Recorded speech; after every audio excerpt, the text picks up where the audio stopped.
Почитувани, добар ден, ги следите вестите на Канал 8. Општина Кочани планира да ги реконструира оштетените делови од плочникот во трговскиот центар. Постапката за изготвување технички проект е при крај, а се очекува градежните работи да започнат по летните одмори. Комисијата за урбанизам на општина Кочани деновиве ги утврди предлог решенијата за реконструкција на плочникот во трговскиот центар, а наскоро треба да биде изготвена и финансиската пресметка за инвестицијата, за која ќе се користат средства од сопствениот буџет. Со цел да се подобри функционалноста и естетскиот изглед на една од најпрометните површини во централното подрачје на Кочани, стручните служби од одделението за урбанизам изработија технички решенија за реконструкција на делови од плочникот, што е изграден пред 40 години. Се планира со реконструкцијата да биде опфатена површина од 2800 метри квадратни на потегот од платото пред Телеком, на југ кон павилјонот пред кулата Треска, а на исток преку тунелот до паркингот. Идејните решенија се уште не се конечни, односно се доработуваат, а потоа ќе следува и избор на материјалот што ќе биде вграден. Од општинското одделение за урбанизам информираа дека се очекува градежните работи да започнат по завршувањето на летните годишни одмори.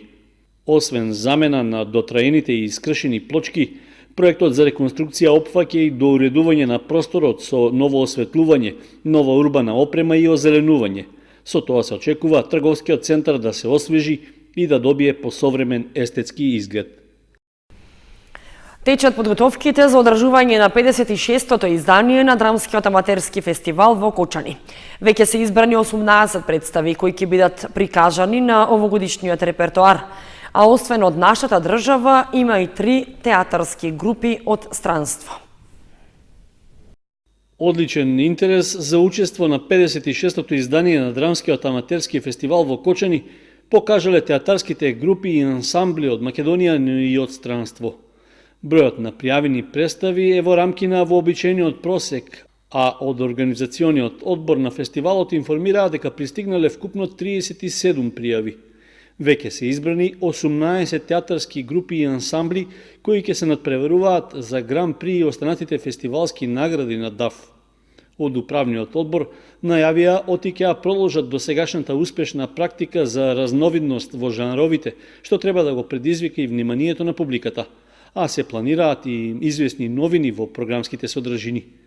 Ќе одиме едно ниво малку повисоко од минатата година, со тоа што на отварањето ќе дојде најголемата театарска представа досега во Македонија, тоа е Вардарски пастови, со најголемите имења во македонскиот театар и најнаградувана, тоа е комедија. Потоа ќе имаме на затварањето исто еден многу голем настан, а тоа е ќе гостуваат Факултетот за драмски уметности на Белград, студентите на Мирјана Карановиќ. Тоа е исто многу голем настан за нас. Веројатно ќе имаме околу 300 гости. 300 гости, од тие се 60 и неколку од Србија, имаме од Бугарија и наши локални групи. Овогодишното 56-то издание на Драмскиот аматерски фестивал во Кочани ќе се одржи од 27 мај до 1 јуни. На последната седница на Советот на општината беше донесена одлука за финансиска подршка од буџетот на локалната самоуправа за покривање на дел од трошоците за организација на манифестацијата. Основното музичко училиште Ристо Јоруков од Кочани беше дел од меѓународен музички проект што се одржа во Унгарија, а на кој имаше учесници од неколку европски држави. Освен настапите со музички точки, учениците и професорите кои беа дел од меѓународниот фестивал имаа можност за дружење и размена на искуства.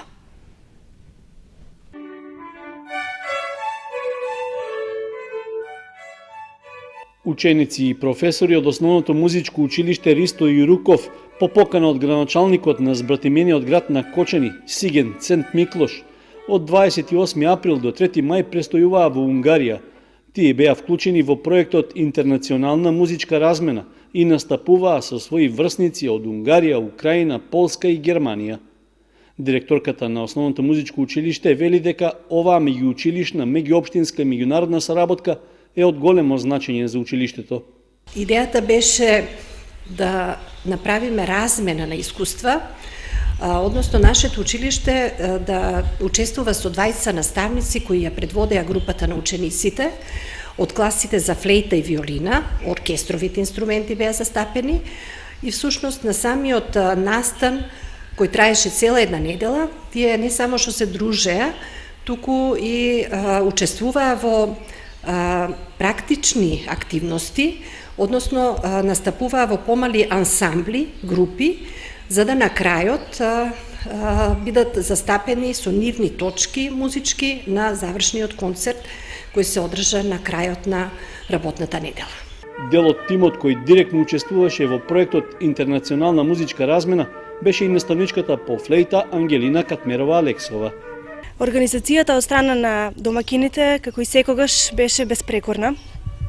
Сите 5 дена колку што бевме таму, имавме испланирана содржина, која вклучуваше меѓусебно дружење, истражување, вежбање, проби за предстојните концерти, патување и посетување знаменитости.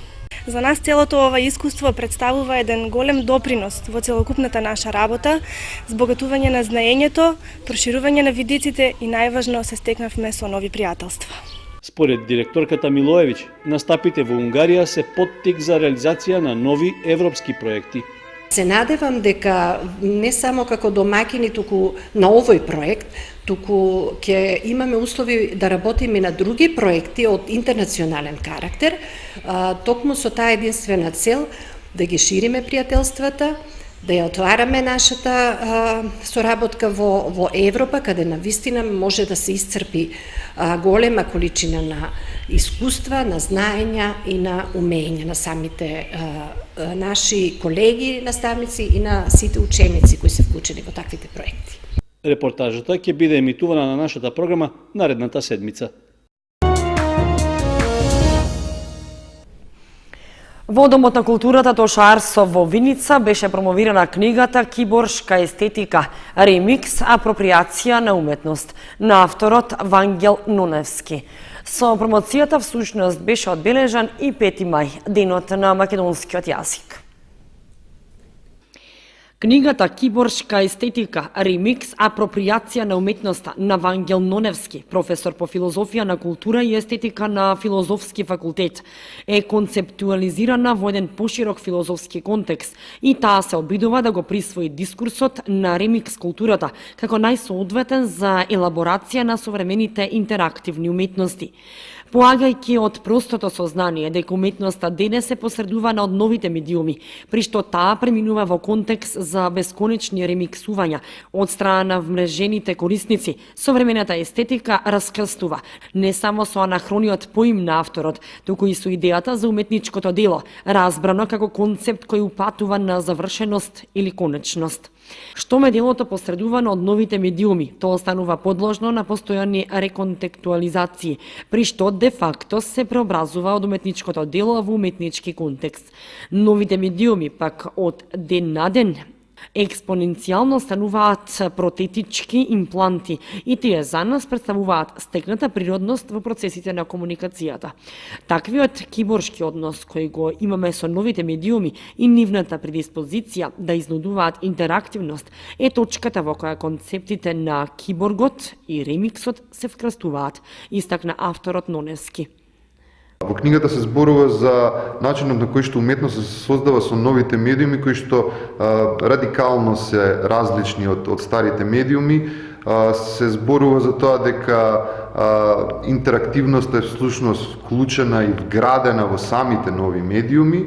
И на крајот би можело да се каже дека сето тоа се надоврзува врз дискурсот на ремикс уметностите кои што постојат уште од 60-тите, 70-тите години на 20-тиот век со појавата на даб музиката и хип-хоп музиката и дека тоа се всушност тие два фактори, значи ремикс уметноста и новите технологии и новите медиуми кои што се вкрстуваат во оваа книга «Киборшка естетика». Промоцијата во Виница ја организираше Домот на културата Тоша Арсов, а со тоа да даде и официјално одбележување на 5 мај, денот на македонскиот јазик, кој како официјален е прогласен на 130-та седница на владата. Објавен јавниот повик за доставување барања за користење на средства програмата за финансиска поддршка на руралниот развој за 2019 година. Огласот се однесува на инвестиции за модернизација на земјоделски стопанства за набавка на трактори. Од Агенцијата за потикнување на развојот на земјоделството Кочани информираат дека објавен е јавниот повик за користење на средства од програмата за финансиска поддршка на руралниот развој за 2019 година, кој се однесува на мерката инвестиции за модернизација на земјоделски стопанства за набавка на трактори. Овој оглас е предвиден исклучиво само за оваа намена, за набавка на трактори, и во овој оглас не може да се аплицира за приклучна механизација.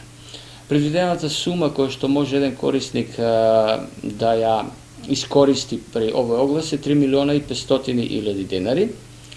И да кажеме дека ова е по познатиот принцип кој што земјоделците добро го знаат, попознат помеѓу нив како 50-50, и всушност значи стартната стапка на кофинансирање е 50%, која што може да оди до 75% во зависност од неколку услови, меѓу кои што се дали носителот на земјоделското стопанство е помеѓу 18 и 40 години, дали земјоделското стопанство се наоѓа во некои ограничени или недостапни услови, значи во зависност од тие критериуми може дури стапката на враќање да биде и 75%. Инаку на овој оглас можат да аплицираат сите земјоделци кои што се евидентирани во единствениот фарм регистар при Министерството за земјоделие, водостопанство и шумарство.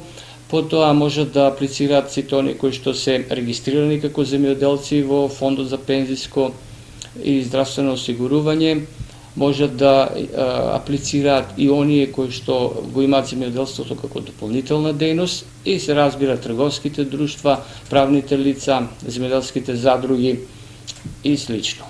Значи, минимум критериуми, минимум услови кои што треба да ги задоволуваат земјоделците при аплицирање на овој оглас е да поседуваат најмалку 2 хектари површина на кои што имаат засејано полјоделски култури.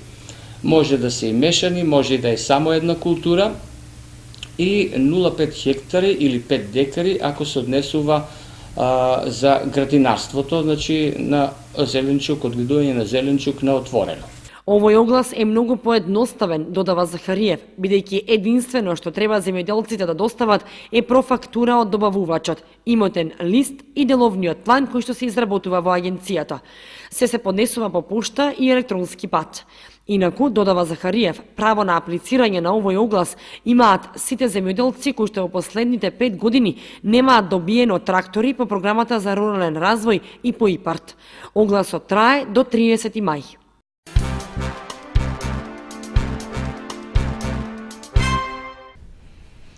Од Сдруженијето на инвалиди на трудот и корисници на инвалидска пензија Кочани испратија писмен демант во врска со објавената информација за одржаното изборно собрание на Сдруженијето на инвалиди на трудот. Сдруженијето на инвалиди на трудот и корисници на инвалидска пензија Кочани преку својот правен застапник испрати писмен допис до Канал 8, во кој се демантира објавената информација на нашата програма во врска со одржаното изборно собрание на Сдруженијето. Во демантот стои дека изборното собрание одржано на 23 април е нелегитимно, а лицето Методи Салтиров, со кој е изготвен прилогот, неовластено и спротивно на статутот и другите нормативни акти на Сдруженијето, одржувал седници со негови пријатели и самиот се прогласил за претседател на Сдруженијето. Во писмениот допис стои дека Салтиров ниту е делегат на собрание, ниту пак член на некој друг орган на Сдруженијето и како таков нема никакво право да избира или да биде избран за било каква функција во ова Сдружение. Во писмениот допис стои дека Методи Салтиров од 8 април 2019 година повеќе не е ниту член на Сдруженијето. Исклучен е од членство кога дисциплинската комисија на Сдруженијето, а потоа и второстепената комисија, вклучително и собранието, му го одзел членството поради неговото насилно, самоволно и незаконито однесување и действување спротивно на начелата предвидени со статутот. Во писмениот допис стои дека ваквото недолично однесување и действување на лицето Методи Салтиров, со кое го руши кредибилитетот и угледот на Сдруженијето, постои уште од 2002 година, поточно уште од кога станал член на ова Сдружение. Против Методи Салтиров поведени се и постапки пред јавното обвинителство и судот, а дополнително ќе се поведат постапки и против останатите учесници во самоволното организирање на нелегални избори со кои го замајуваат и лажат членството на Сдруженијето, кое постои повеќе од 50 години. Согласно статутот, органи на Сдруженијето се председател, председателство и собрание, кои се бираат на легитимни избори, а изборниот процес се одвива согласно предвидениот во статутот и нормативните акти на Сдруженијето. Последните избори на Сдруженијето на инвалиди на трудот и корисници на инвалидска пензија Кочани се распишани и одржани во периодот мај-јуни 2014 година, на кои избори на ден 1.6.2014 година за председател е избран Љубомир Јанев од Кочани, како и собранието со 31 делегат, стои во писмениот допис. Во Централниот регистар е внесен статутот, внесени се сите одлуки, акти и промени на Сдруженијето, а тековната состојба од ЦРМ јасно говори кој е единствен легитимен председател на ова Сдружение. Со цел да се усогласат изборите на Сдруженијата на инвалиди на трудот и корисници на инвалидска пензија на целата територија на Република Македонија, како и да се изврши усогласување на статутот и нормативните акти со статутот на Сојузот, Сојузот на Сдруженија на инвалиди на трудот и корисници на инвалидска пензија донесе препорака, односно достави известување заведено под број 8 од 11 мај 2018 година, со кое го извести Сдруженијето на инвалиди на трудот и корисници на инвалидска пензија во Кочани наредните избори за ново раководство на Сдруженијата да се распишат и одржат во периодот мај-јуни 2019 година. Согласно оваа препорака на Сојузот на Сдруженијето, како и одлуката на Собранието на Сдруженијето во Кочани од 1 јуни 2018 година, новите избори се веќе распишани и треба доправа да се одржат во текот на месец мај 2019 година, стои во писмениот допис. При изборите се користат организациони форми и тоа местни организации, секции и ограноци, а со цел понепосредно да се запознае членството на Сдруженијата. Никој не може насилно и самоволно да спроведува избори во ова Сдружение, да разрешува и да бира свое собрание, стои во писмениот допис, покрај постоечкото и да се поставува за председател, покрај веќе легитимно избраниот председател Љубомир Јанев. Канал 8 беше поканата на изборното собрание и доколку со објавената информација се нарушени односите во Сдруженијето, јавно се извинува на Сдруженијето и членството. Почна времето на пост, молитва и милосрдие за муслиманите. Стартуваа рамазанските пости. Јадење и пиење се дозволени само во текот на ноќта. Постите траат 1 месец. Рамазан е исламски празник кој трае во текот на целиот 9 месец од исламскиот календар.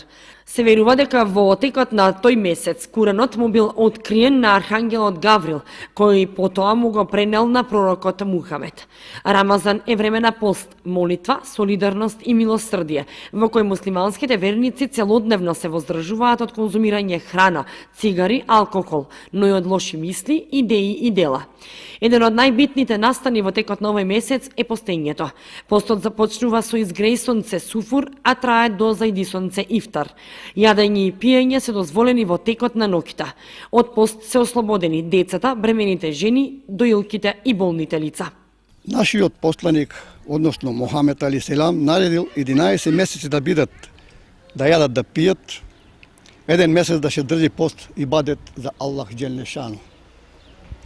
Кога ќе заврши ово, односно постот, муслиманите се должни да се должници да одат кај постарите и да постарите да бакнуваат рака еден на друг, да си простат гревови. Од чим завршува постот, почнува првиот ден Бајрам. Тоа е, значи, шекер Бајрам. После шекер Бајрам, 70 дена доаѓа на ред Курбан Бајрам. Тоа е морален чин на секој муслиман да држи пост, кој се осеќа здрав. Секој вече се оди на џамија, се клања 5 времеја, тоа 5 пакат намаз, ние што кажуваме муслиманите, 5 пати дневно се клања. Имаме терави намаз вечерта, идат таму се дават јадење, пиење на посиромашните. Рамазан е време на обожување на Бог. Муслиманите треба да посветат повеќе време и внимание врз следењето на исламските учења и да избегнуваат лоши мисли и нерелигиозни разговори. По 30-дневниот рамазански пост следува 3-дневен рамазански бајрам, кој се смета за голем празник во исламот.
Почитувани, тоа беше се што ви подготвивме за ова издание на вестите на Канал 8.